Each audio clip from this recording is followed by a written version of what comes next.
Good afternoon, everyone. Here is a brief update on the forecast for this weekend. Expect between 6 and 18 inches of snow or up to 1/4 inch of ice with intermittent gardens of Indianapolis. Tess Park and Bill Eagleson have collaborated in producing the perfect tonic for this weekend's stormy weather. So while the weather outside is frightful, their slides are so delightful. Let's just let it snow, let it snow, let it snow. We don't have much choice anyway. The chat feature is open, and you can submit questions at any time during the presentation. You can access the chat on the bottom toolbar of the Zoom screen. Tess's preference is to answer your questions after the conclusion of the slide presentation, unless she says differently during the presentation. Tess and Bill, with that, the screen is yours. All right, so I want to invite you to the May 2nd and 3rd ACS Circle City Tour. This is about the sixth one I've planned since 2006. And the registration is now up on the ACS website to register for the tour. And we will basically give you a sneak peek of all of the gardens and inspire you to come, because even if you have a partner, friend, or whoever you want to accompany with you to the tour, if they're not into conifers, we still have lots of other things for them to see. Lots of things will be in bloom in May. So let's just get going. Not sure if you can see the top line of that, but it basically says book your hotel early, because this is also the weekend of Indianapolis 500 mini marathon. And there's also Grand Park nearby in Westfield, and there's lots of sports activities going on too. So the hotels do book up quickly. So that's why I'm urging you to do that ASAP. So book your hotel even before you register for the event, because you can always cancel if something happens later. So this is going to be a self-guided tour, membership promotion, and we'll have 6 Indianapolis gardens, and at least 4 of them are going to have vendors, at least 1 and sometimes 2 or more. I don't know what Bill's got lined up exactly. We also have 3 garden centers that have conifers, where the majority of the conifer gardens are going to be. So there'll be lots of stuff to do and plants to buy. So we'll start with Janet and Steve's garden. They're on the south side, but it's not going to be more than a half an hour to the next northern garden. So you won't have to do a whole lot of excessive driving. And you'll want to do your driving on the west side of town, because the east side of 465 is always a mess. It's always under construction. Anyway, Janet and Steve have, I think, a 5 acres worth of garden, and they bought some adjacent property as well to expand their nursery experience. So they've got the ACS really bad. They've got the addicted conifer syndrome. They might have caught it in my garden years ago. I'm not sure. I'll have to ask for sure, but I think they did mention that. So they have a beautiful seating area close to their driveway, and the house is kind of at the middle of a sloping 5 acres. So it has lots of topical interest. And you can see there's conifers spotted in here and there. Here's another view of that same area. You can see different shapes. There's blue spruces back there, and some probably mugo pines and a larger pine, skylands, and dotted in are beautiful blooming perennials, and of course, hostas. Most of us on the tour are also hostaholics as well as conifer addicts. Yet another view and some nice sedum, some gold accents here and there.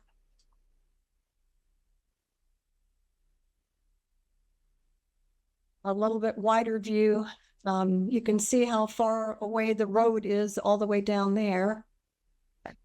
So the whole property is kind of an easy sloping hillside. So good drainage for both conifers and hostas. It's gorgeous.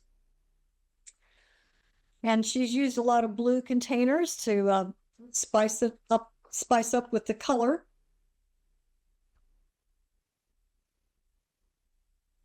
Another view in that same area.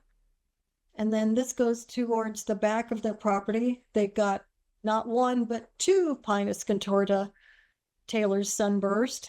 And looks like they've got a weeping Picea abies there as well. And everybody likes to add in some artistically shaped Asiatic maples, various colors. That always adds to the pleasure of the garden. And in the back of the house and all around the 5 acres, again, they have many Asiatic maples, conifers, perennials, and hosta galore. And this is their little grandson right there. So he gets to play in the garden as well. And now we're moving on to Lana and Kelly's garden. That's going to be the garden more towards the near west side of Indianapolis. That's only going to be about a half an hour from Janet's garden, Janet and Steve's garden. So we're working your way up north. So here's some views of Lana and Kelly's garden. You can see the Picea glauca pendula in the back there. That's probably butterfly maple. And we have Perry's gold here, and I think an Oculus draconis Pinus densiflora there. Here's a juniper. That could be a Microbiota Icosida. And you can see it's well complemented with hostas and other perennials too. Here's a larger view of that same area, and here we probably have Picea pungens, probably the blues, I'm guessing. They do have their plants labeled, but I didn't have them label each and every plant that's in the slide. There's that Perry's gold again, and the juniper. Another view, and here's a Psidopetus. There's an upright Psidopetus there on the edge of that photograph. And more of the other ones that you'd seen in previous slides. And a beautiful Taylor's sunburst and some arborvitae. I think it's on a fence separating the next property over. Lana and Kelly do have quite a nice large double lot, and it sits on Eagle Creek, doesn't it? Yes, Eagle Creek. Little Eagle Creek. Little Eagle Creek, yes. Yeah, very nice creek. And so it's very, very shady and restful in the backyard. Of course, it's not going to be hot in May, hopefully. We did have to worry about snow one year. I think we got snow on the 3rd of May, 3 inches of snow. So we'll have to pray for no snow in May. Never know what Indianapolis is. Indianapolis weather is bipolar. You never really know what you're going to get when you wake up. But that's true of most of the Midwest, central Midwest. Their backyard is gorgeous. It slopes down from the house, and they've got some terracing, some landscape terracing with rocks and stone. And of course, they fill those areas with more conifers and other plants. I'm sure that's probably gold cone there. And there's a nice little hemlock, a light-tipped hemlock, and a little upright pine. A little bun down here. So there's beautiful things to see even in the winter, which is going to get covered up pretty soon. And here is a part of that shady lawn area close to the creek. The creek is down there, so it's just off of this photograph, but it's a beautiful place to relax and just enjoy the view in the shade in the summertime when it gets hot. And there's a view looking up towards the house, and you can see there's just plenty of texture and landscaping. They had a good vision when they bought the lot.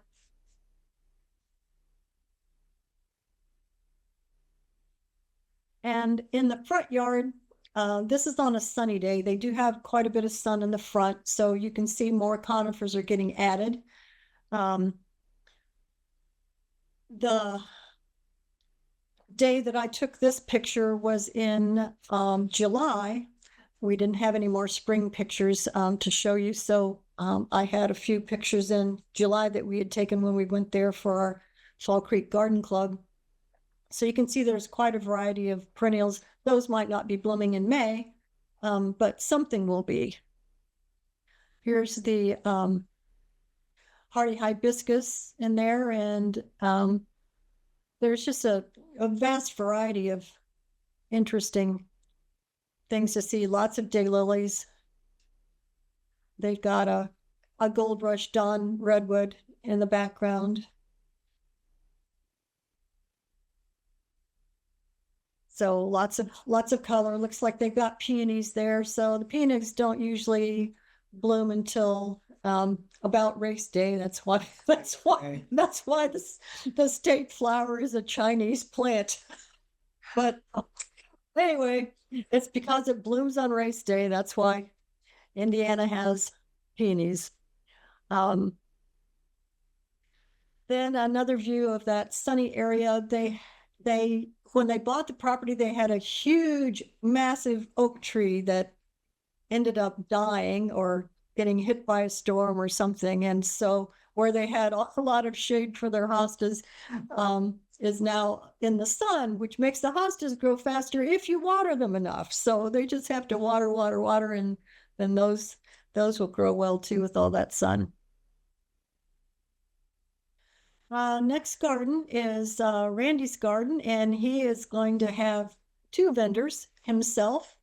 Randy has a great hosta sale, hosta and shade perennial sale always on Thursday, Friday, and Saturday of Memorial Weekend. But he's going to have to uppot some things earlier this year to have things available for our May 2nd and 3rd tour. But he'll get it done. And John Chapin is also an ACS member. He lives further west, quite a ways west of town. So the drive to John's place was not very time effective, but he has been a landscaper. They both have been landscapers for quite some time in the summers because they were both teachers. So they had their summers to explore landscaping. And John has quite a variety of beautiful perennials, woodies, natives, and conifers as well. So there's lots to choose from there. So Randy's backyard is sloped down to a beautiful pond, and every single inch of the backyard is filled with plants. I mean, there basically is no grass to mow. So there's always something to enjoy here. And these are spring photographs that he sent me. So we'll see a lot of other things. And you can see that, you know, his landscaping expertise has put the structure in first. You've got the conifers there, and then building on down to the perennials and hostas and such. This hosta is called Mountain Snow. And this is his front yard. He gets more sun in the front yard.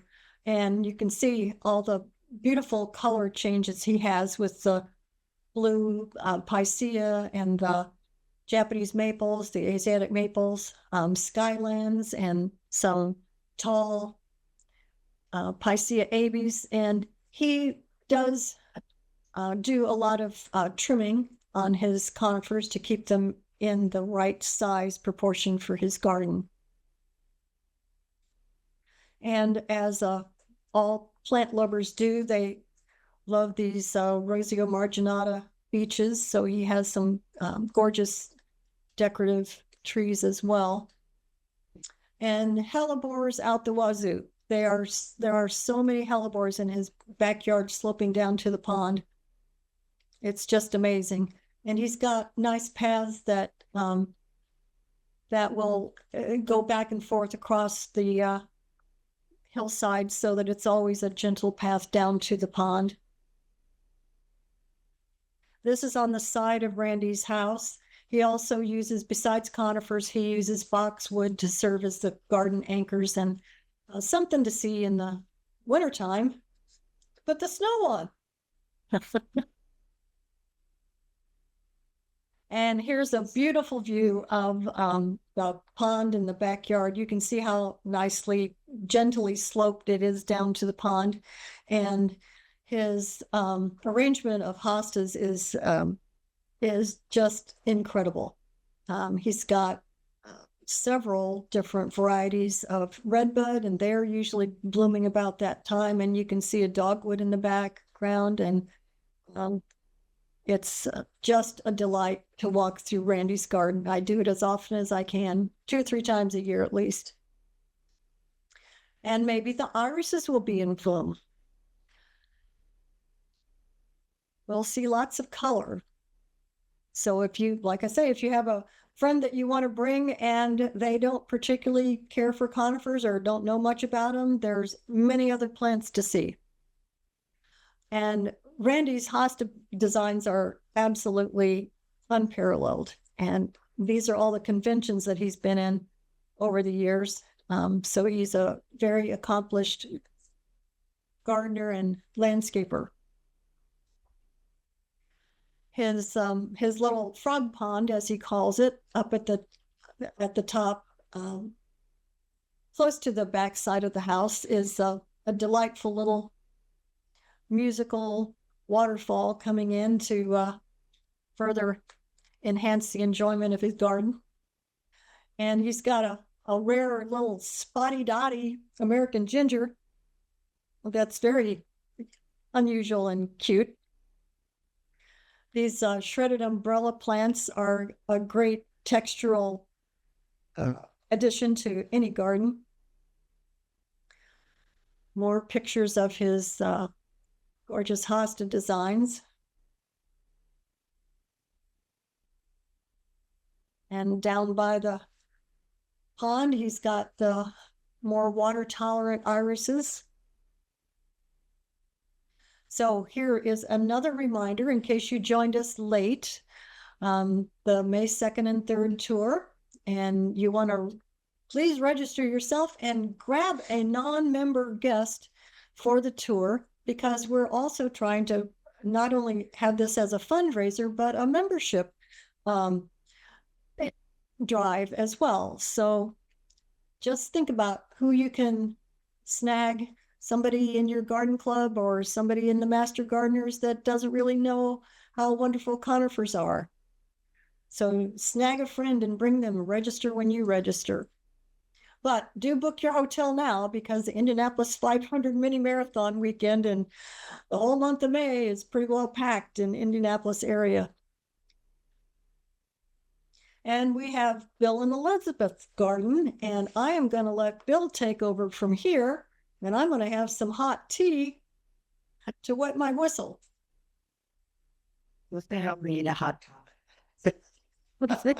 Well, greetings. Some of you have probably been to our garden, but I will tell you our garden is not static in any way, shape, or form. There's a whole new area as you come into the main property. Yeah, I know Bill Barger is going to be currently one of the vendors. I don't know that we'll have more than that. We will probably have a few things ourselves available, but Bill Barger will be here with all of his wares. Bill's going to be at our turn. He's going to be at yours? Yeah. He's going to be here. Well, Byron's going to be here. Well, Well, somebody's going to be here. We'll figure it out. I thought Byron was going to be there in your garden. So our garden, Perry's Gold. Bill and Susie are hanging at our place. Ah, okay. Taylor Sunburst. One thing, we do have a very extensive gold collection of conifers. Unfortunately, I think some of them, though the Taylors might be starting to come out showing its gold. Some of like the Nesbitt's gold Sylvestris will probably be starting to fade. And a couple of the Mugos that we have that are gold will also be starting to fade a little bit, but they'll be giving you some hints. But yeah, we do have, as I look around, I'm kind of amazed. Yeah, we have a lot of gold, which I just love. As you can see, all the various Japanese maples, we probably have upwards of 30 different Japanese maples on the property. That's a weeping taxodium there up in the upper level of the pond. And see if I can make this happen. Very large sea urchin strobus.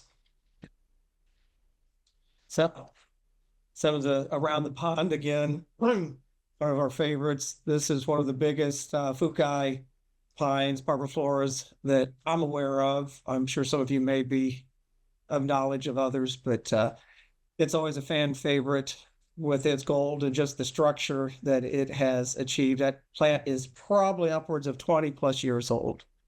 Then Fukuzima, Contorta, back here, Uncle Ghost, to Groot, and a dwarf birch. I forget the specific.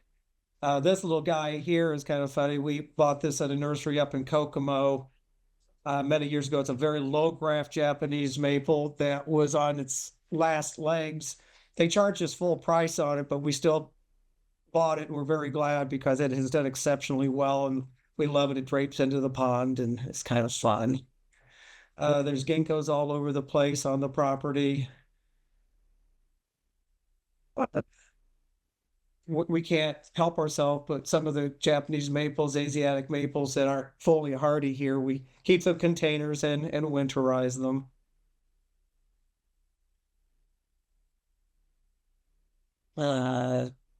One of the blue globe types. Ginkgo, we do a lot of container gardening, and we means my wife takes care of those. She's very adept at this and does a fine job. I would kill them all. This little guy, he is no longer with us. He decided this fall to move on to that great botanical garden in the sky for no apparent reason other than it was probably a graft failure. Yeah. Because when we dug it up, it had rooted out wonderfully, didn't have any circling roots, anything like that. Although we did go from monsoon season to oven baking to extreme drought for the late season here. So I don't know if it just threw in the towel or, as I said, perhaps a graft failure, but it just one day decided, sayonara. And it was a Pinus sembra Adirondack. So Algonquin. Well, Algonquin, Adirondack, very similar, but you're right, it was Algonquin. So we would be in the market for a new Algonquin because we are very much lovers of the upper state of New York. We always do an autopsy on our failures, don't we, to see if it was anything that we did wrong. Well, that was kind of... It's just the plant. Yeah, there was nothing obvious. Like I said, it had rooted out exceptionally well. Now, I do seem to have sent Tess mostly pictures of the pond area. This is kind of to the east of the pond. Nice dandelions. Yeah, nice dandelion stand. I probably could have cut the grass before I took the picture. Sorry about that. Hey, we all have weeds. Picea abies goldfinch has done very well. It's another one of our golds. Like I said, we have several. Now we can see here in the back, this is some of our dwarf abies. Slenderina, Pendula, blue. This is one of our favorites. This is a Picea abies, Pendula glauca, a very large weeping blue Norway that was Dave Danaher's stock plant for years that Elizabeth and I bought for one another as our Christmas present several years ago. we do that for anniversary presents. Our anniversary is plants. in late May, so it's like, oh, what about this one? Yeah, that sounds good. Any excuse to buy a plant. The Serbian, weeping Serbian. This is a dwarf elm we call our chia pet, and we're going to have to watch it with this upcoming snow because a few years ago we had a deep April snow, and all the squirrels and rabbits thought our plants were fair game for fodder, and we thought it killed it, stripped the bark completely off of the tree from stem to stern. But then in the spring, it sprouted like a chia pet. So, and Elizabeth's done a wonderful job of trimming in all of the Webbers and some of their wonderful pruning. And it's a sight to see. Very nice. Some of the this bed got created mainly because of the Michigan tailgate a few years ago. We got to go to Hans Hansen's garden and a few others that had, I can't point, you can't see when I point, some of these obtusas that are very columnar. Those are some Wells spires in this case. And I really liked how he and a few other people had grouped them. So we decided to do the same thing. And fortunately, we were able to shove half of them under the bus. And a friend of ours who was also in the tour with a pickup truck brought the rest of them home for us. And Sputifolia Beach, one of my favorite beaches. Foreground here is a parviflora who I've got to go back in my records and figure out who he is. But I'm sure none of you have ever done that. Some of the garden, this is Pisceabe's lemonade that will not be in this location by the time you get here this spring, because when we planted it there, all the listings that we saw lied to us said it grew 2 or 3 inches a year and would stay a moderate sized plant. Well, it's been growing for us at the rate of anywhere from 5 to almost a foot. And it's going to outgrow that spot. So it's getting moved to the back 40 where some of the other gold plants are, where it will have ample room to do its thing. Pinus mugo sunshine has become one of my favorite mugos, because it holds its gold pretty much year around. So nice. The Korean, who is that? That's Sieben, yeah, the Siebenthaler. Sieben, well, you know who I'm talking about. Oh, you were smarter than me. One of the Flexilis, a very columnar form, one of our gray owl junipers. This was a rescue plant that my wife and I laugh about because she had a soft place in her heart for this when she found it at a local nursery. It was on its last legs. It was, I tell you, the most god-awful, ugly juniper I'd ever seen, but it is now just a thing of beauty. We prune on it and use the grains for other purposes. One of our gold coin, we call this our columnar bed because the majority of the plants in here are very upright in their habit. Let's see, that's gold coin, Sylvestris, and another parv. This is my area of this. They're currently small parvs. They were planted there because they were supposed to be small parvs. I have since learned some of them will get bigger, so I'm going to need to keep them pruned. And I warn you about this swing. If you sit there, you won't want to get up. It's extremely comfortable. So we have a dear couple that come to our garden things, and they have spent hours, literally, sitting in that swing. Somewhat a little closer up with that same area. This is our Goldilocks on a little different things. That's a Chase Manhattan parviflora on a ginkgo. Chase Manhattan on a standard. Close up of that weeping blue Norway. We just love it. This is I call it the portal. When we planted this, when you came up the driveway, you used to be able to see this, was very focused, but then we started planting in other areas, so it's not quite as obvious, but I still try to maintain this porthole. It's just kind of fun. Our Goldilocks in the spring. And now I'll go back to Tess. You're finished? Garden. Yeah, I'm finished for Have a little more hot tea and I'll take over for a bit. Okay, so Bill and Susie are going to be in our driveway to vend, and they've got some beautiful woody ornamentals, conifers, and Asiatic maples. So that will be fun. And we have, I'm going to start left to right down the lower, the red maple you see at the bottom is Acer palmatum red filigree. I fell in love with that plant when I saw it in the conifer garden at the Chicago Botanic Garden. The blue spruce here is gorgeous. That's probably at least 25 years old. It was the bluest pungens available at the time, and when we got it, it was the size of a softball. So it's had some time to grow, and it's absolutely lovely. Then we got this from Bill when he made an order. The Whiskey Blue Hills, the Picea glauca Whiskey Blue Hills, and it is very, very blue, and hopefully a substitute for some of those taller Picea or the pungens that get the rust. And the ginkgo in this picture is a jade butterfly.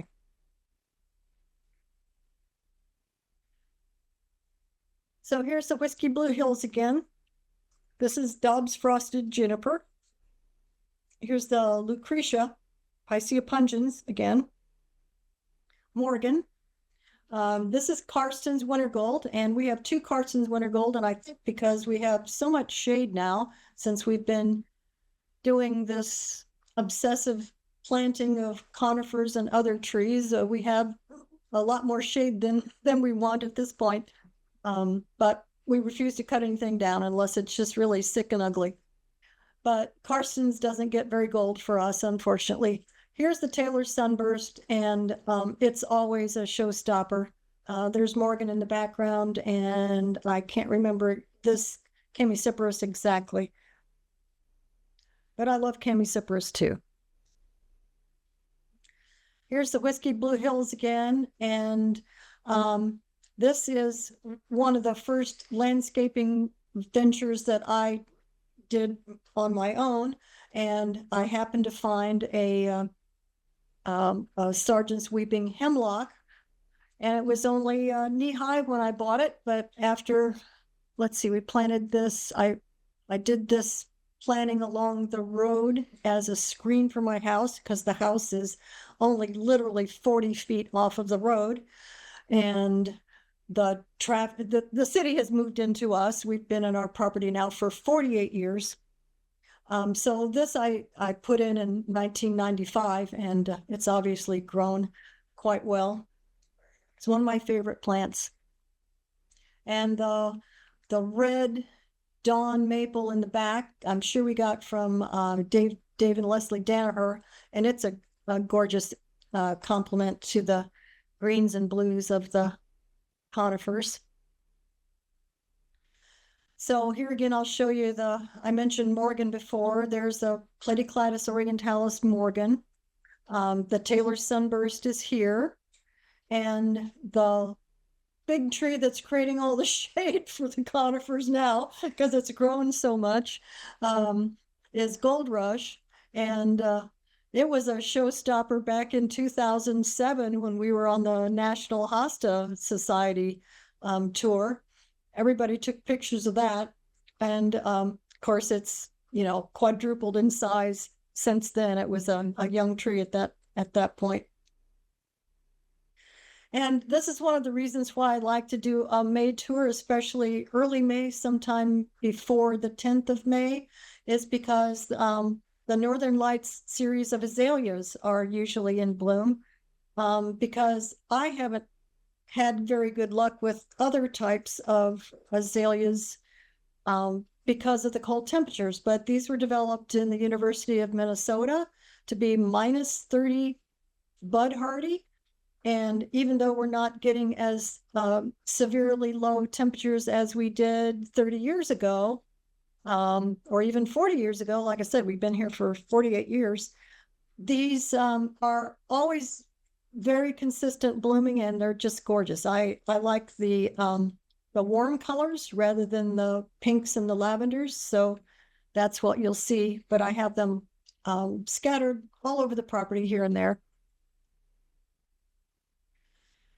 And this, unfortunately, isn't as clear as it could be, but I'm going from left to right here. This is the Chi-Chi ginkgo, and here is the rigida chemiciparis, and then here's the early cones parv. There isn't a parv that I can't fall in love with. Same with the Picea orientalis. They all just want to come home with me. And here's the plant that I registered for Doc West, now deceased, is the Thuja occidentalis enlightened, which I think last year was on the collector conifer of the year. And then we've got two more hemlocks, New Gold and Albospica, on the far right of that slide. And another venue here we have, like I say, I love these Picea orientalis barns, such a cute little tight bun. And the orientalises are so soft, unlike the Picea abies, which are more coarse. The orientalises are just so soft, you just can't help but pet them. Of course, I'm a veterinarian, retired, so I like to pet things. Here's Skylands, and this is one of the most impressive Picea pungens that we got from Joe Stupka. Oh, probably 25 years ago or more. It's gorgeous. It's not as blue as some, but the habit is absolutely delightful.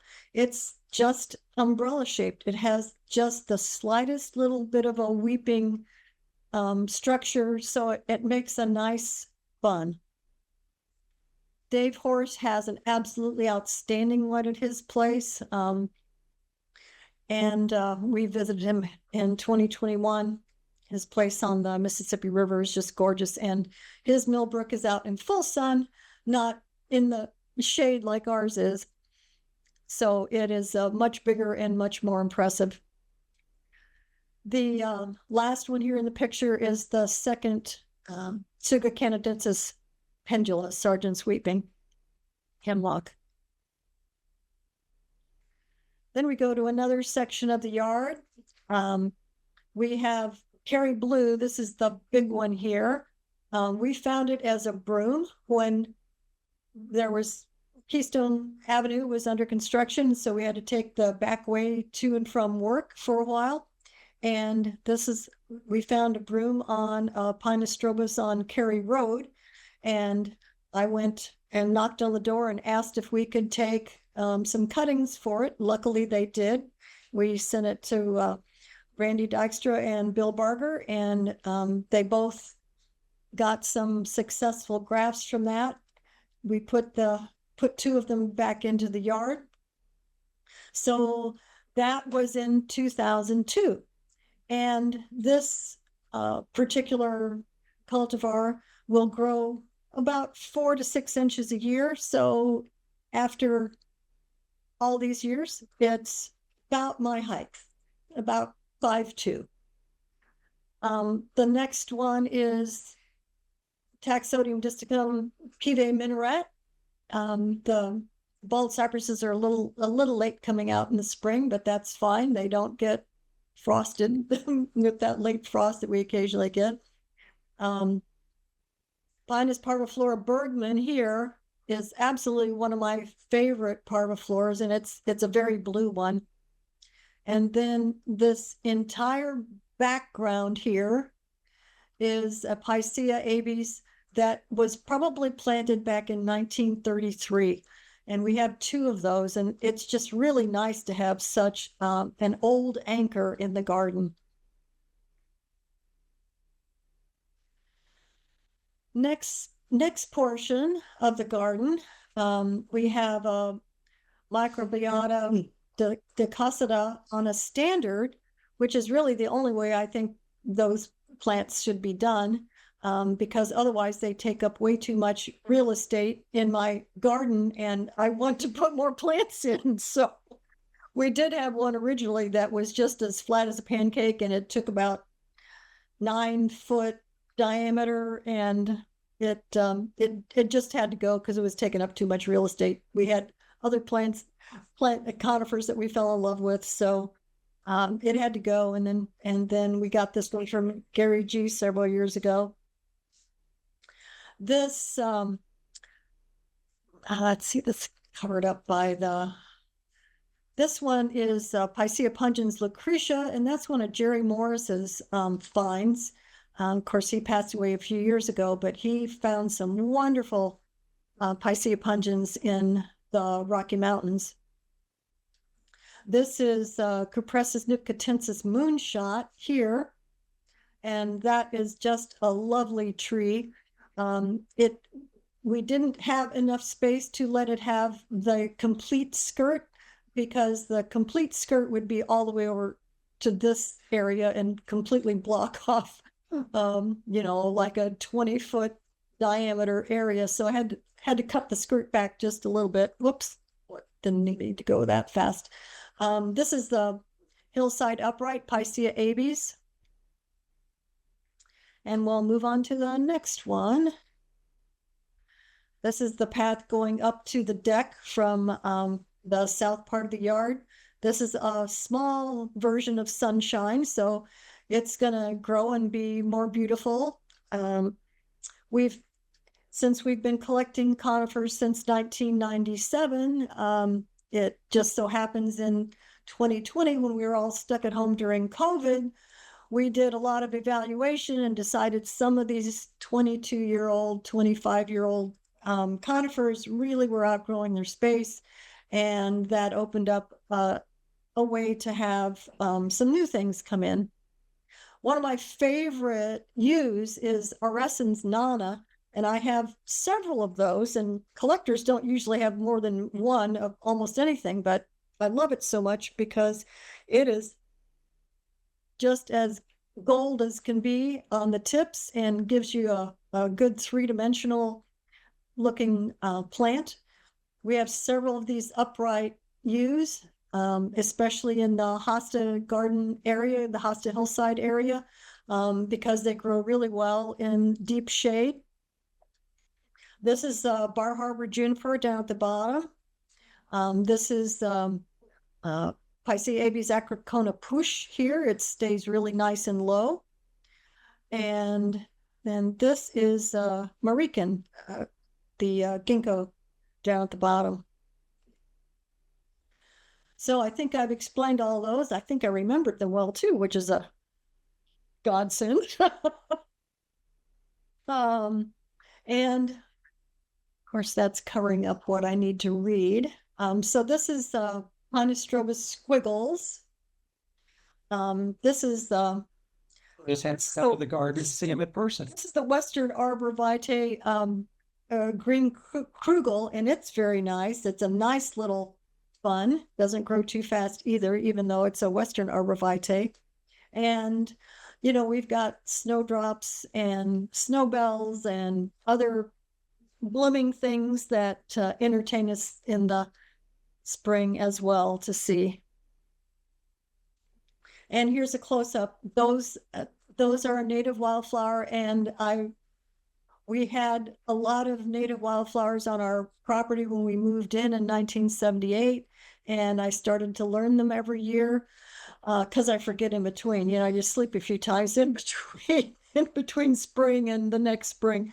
So I had to relearn the wildflowers every year, and we kept adding and collecting, and anybody that would share wildflowers with us, we brought them home and hoped that they would survive and live, and most of them did. And during COVID, I got really bored, and I had, I don't know, tens of thousands of photographs of wildflowers. So I decided, well, what the heck? Why not write a little book? So this is just a little paperback, which I will have for sale at a discounted price of $10. And it is a pocketbook. So it'll fit in your Columbia fishing or hiking shirt, or the back of your back pocket of your jeans or whatever, so that you can take it along. And it's quick and easy. It's geared for the beginner, kids from 7 years up to adults that just want to get a quick ID of wildflowers that they're seeing when they take their kids for a hike in the woods. And if you're really obsessive and want something to entertain yourself while you're in the doctor's or dentist's office waiting your turn, you can get the Kindle version and have it on your phone. Here's a view of the backyard. We used to have a pool for 27 years and took that out, and now we have a croquet court. So here's another enlightened arborvitae.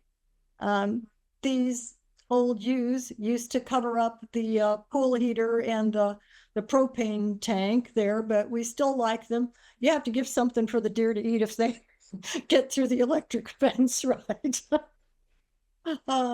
This is a beautiful Shasta viburnum here blooming, and it blooms about the same time as you can see more of the Northern Lights azaleas. This one's Spicy Lights, and this one is Golden Lights. And here's a weeping dogwood there. So there's lots of things, and all along the creek bank, we have literally hundreds of thousands of Virginia bluebells. I can't guarantee they're going to be in bloom at the time, but they're there. Here's a close-up of the Golden Lights azalea. And the three Cornus Floridas that I got started out being a Mother's Day present, and our son is 36 years old now. So I got one a year for 3 or maybe 4 years, and they never got the fungal disease, so they're all still really nice and healthy. These pictures were all taken May 2nd and 3rd of last year, because I've been planning this tour for almost 2 years now. And here's the, so the Cornus Florida Cherokee Princess is white, and Cherokee Chief is the red one. Here's another view of portion of the backyard where it crosses the little creek that drains the pond to the north and fills the pond to the property on our south. And the Japanese maples are beautiful accents to a conifer garden, and I've got a few little conifers in this area as well. The bridge Jay built when our son was, let's see, he has his footprint in there, so 36 years ago. Yeah, John was like 7 months old when he finally finished that bridge. It took him about 3 years to build. I gave him a little engineering advice along the way. The Northern Lights azalea, this one is called Mandarin Lights, and the white shrub in the background, we bought that in, I think, 1995 too. That's kind of when we started our collecting of rare and unusual plants. And so it's almost tree size. It's a small tree size now, but it is absolutely gorgeous when it blooms. And here's some more of the wildflowers. This one I did not transplant. It just, it was on the property all by itself. So I was really happy to find that when I was discovering all the different species of the red blooming trillium. And this is Brunera Alexander the Great. Jay had an order from Tony Avent, and we got a lot of really super nice plants from there. But I love that true blue bloom and that beautiful variegation on Alexander the Great. And here's another Tony Avent one. This Iris cristata is a powder blue, and it is a very profuse, healthy plant too. That's the one thing I can say about the plants that we've gotten from Tony Avent, is that they're doers. They don't disappoint. This is another little epimedium that we got from Tony. And here is some Jacob's Ladder wildflower. It does really, really well in the low area where I've planted a lot of the hostas in the backyard, which is known to get 3 or 4 inches of standing water for a couple, 2 or 3 days, and may take a week to dry out before I can mow. So that area is where I put all the water-loving plants, and they're very happy. Here's a Virginia water leaf. So we have lots of things in bloom in early May. And the Trillium grandifolium, Jay purchased those, and we put them in 3 different areas. We didn't know exactly how much or how little water they wanted, so we kind of gave them a test, 3 test plots to see where they really liked it. So they were doing well. And we've got a really many red bugs in our collection, and these are a couple of the newest ones, Flamethrower and Hearts of Fire, and they are just absolutely stunning in the spring when they come out. And that's us. We're welcoming you to all of our gardens, and I am going to also tell you that we have a very good friend and neighbor probably 1.25 miles away. Beauchamp Antiques, they have some of the most beautiful classic garden art that you can ever find anywhere in the entire Midwest. They only take cash or check. They are not open on Sunday. So if you're going to come for the tour, come early on Friday or visit on Saturday.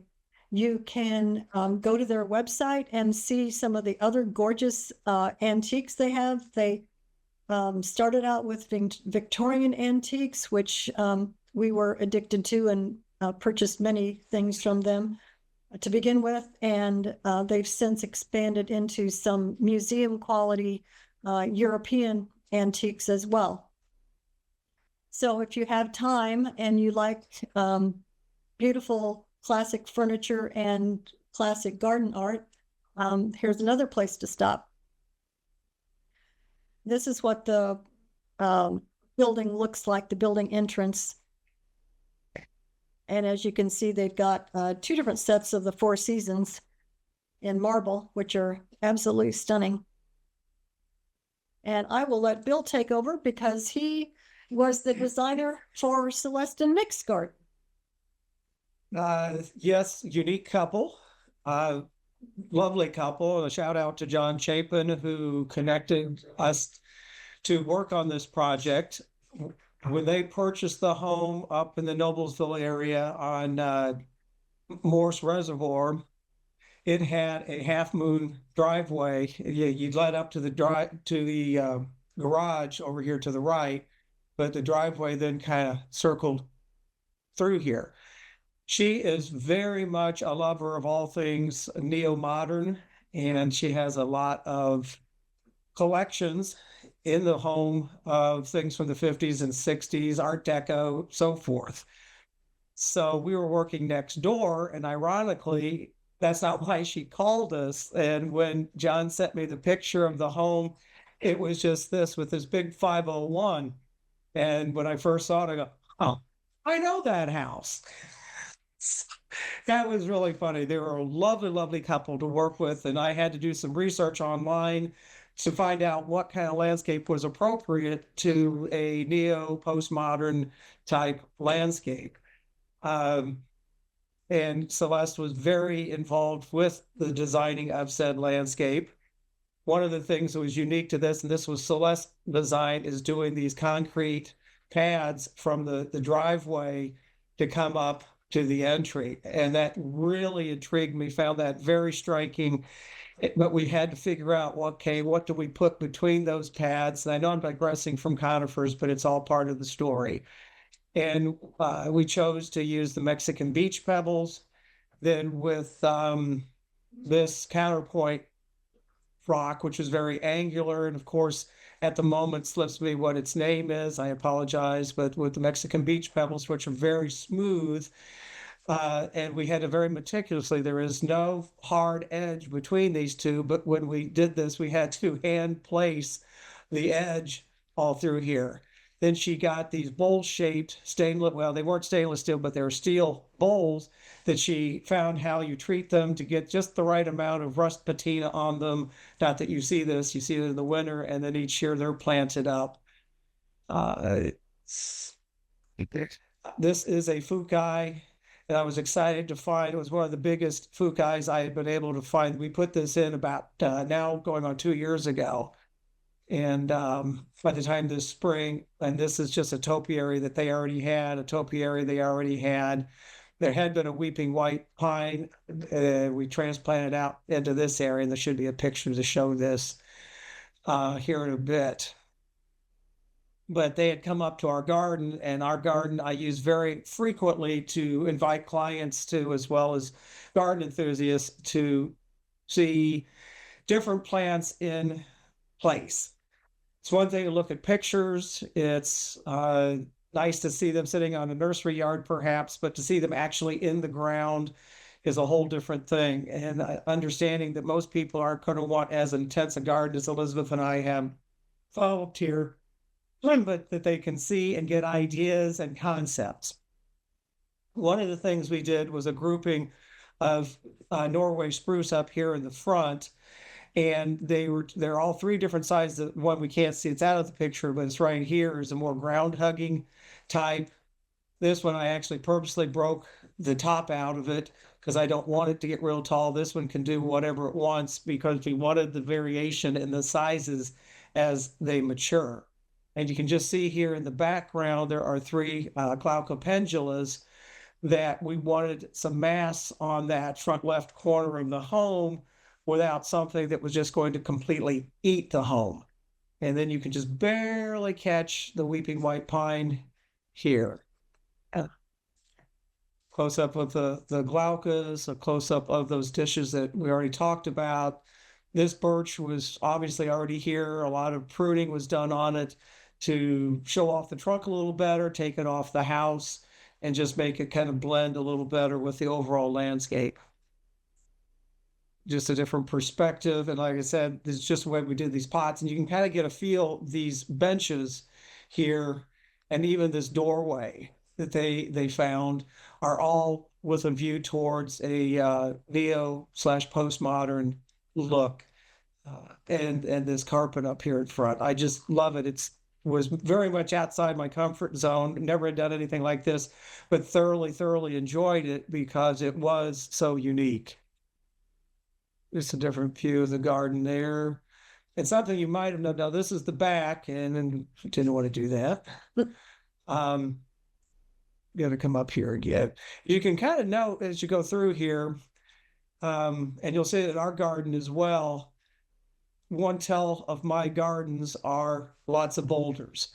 I don't necessarily use the same kind all on one side. I'm not a purist and feel like we have to be geologically exact on the rocks, but how they fit into the landscape, to me, they were much a part of the framework of the garden as the conifers can be in any of the other plantings or garden art.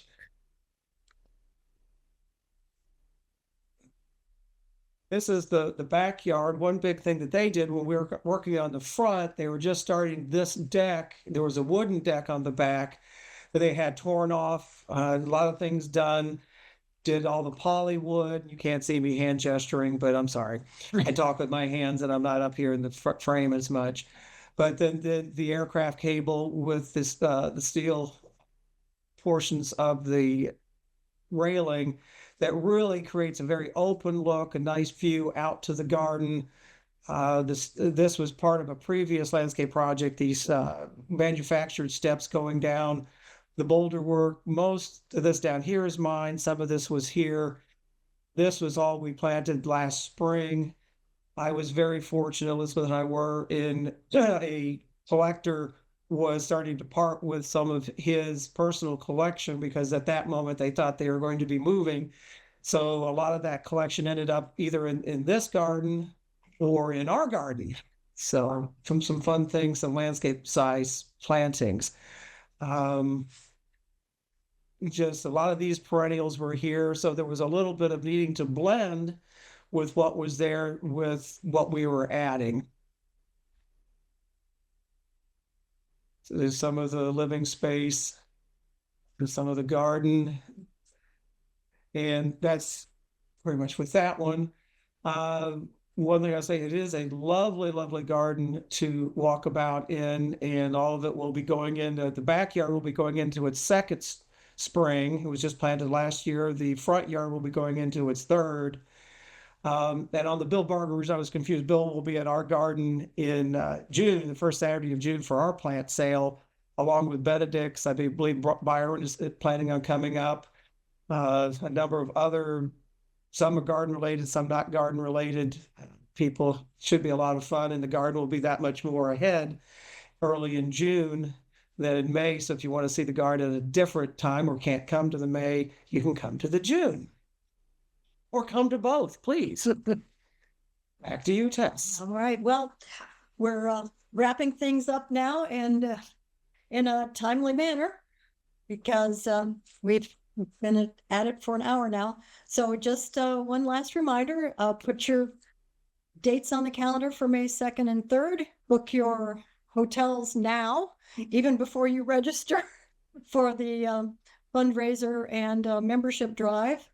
But please bring a non-member guest and register them at the same time you register yourself for the tour. We need more conifer addicts, right? Never enough. Never enough. More the merrier. Go ahead. And that wraps it up for now. Tess, there were a couple of questions in the chat. The first one was from Terry Bernstein. You were talking about hotels and the need to book hotels soon. Do you have any suggestions for hotels? And you also spoke about the traffic and roads on the east side of Indianapolis. Is there a certain part of Indianapolis where people should look for hotels? Yes, definitely.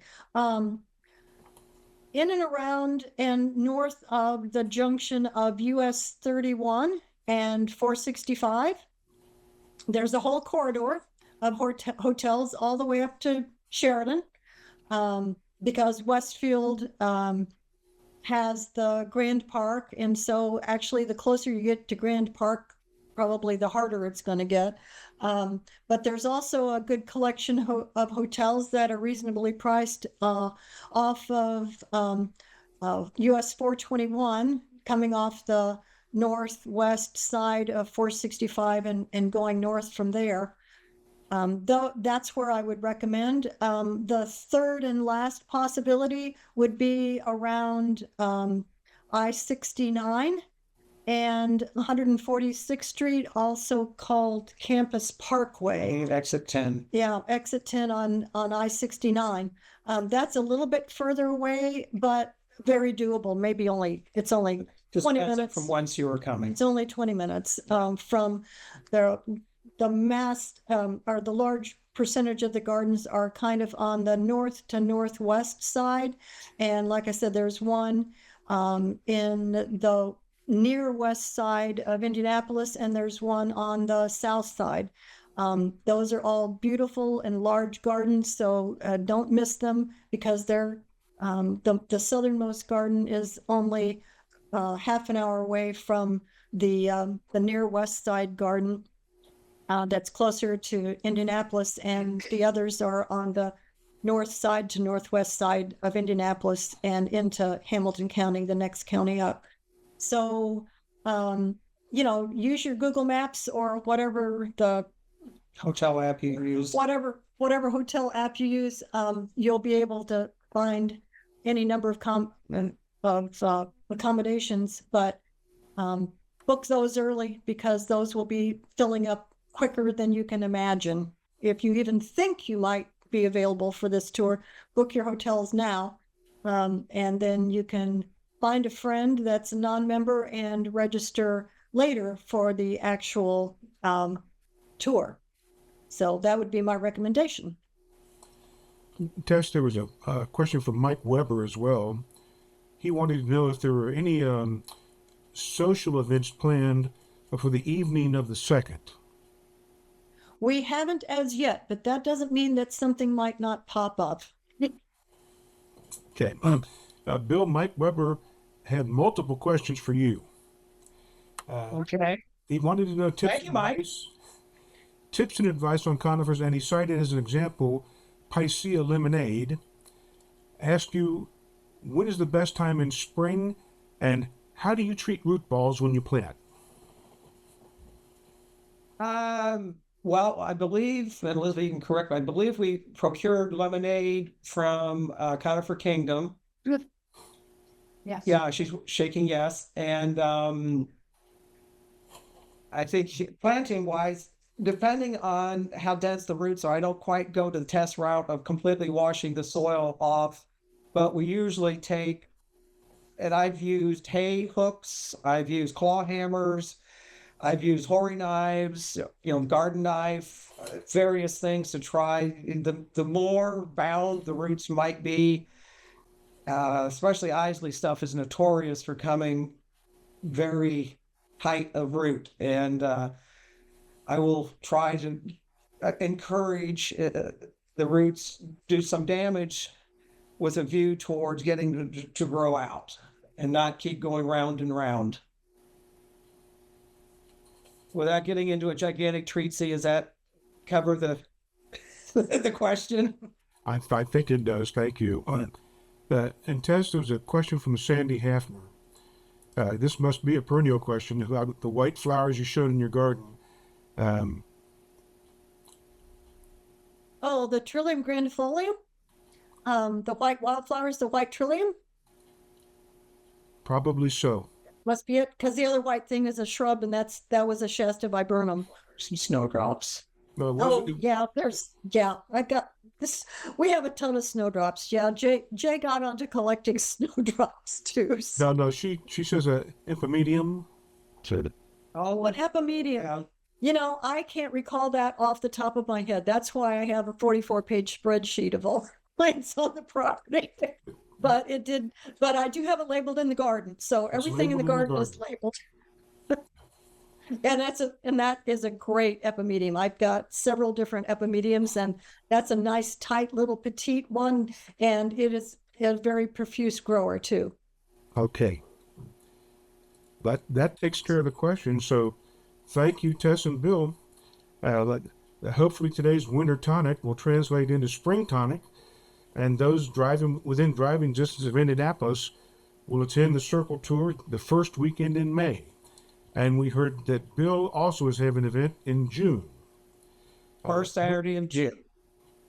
I'd spoken. Say it again. I'm sorry, June 6th, first Saturday in June. Just remember the first Saturday in June. First Saturday in June. Thank you. Next Saturday's presentation is Conifers and Koi, featuring the private garden and koi farm of Myron and Ellen Klubik of Amana, Iowa. It starts at 1 p.m. Eastern Time, and the Zoom link remains the same. We hope everyone stays safe and warm during this winter storm, and we look forward to seeing everybody again next Saturday. Tess, thank you very much. Thanks, all. Thank you for the fiber optics and the great job helping Tess getting the slides together. The wonderful Tess did all the work. Thanks again. Thank you so much. It was fun. Hope to see you all there.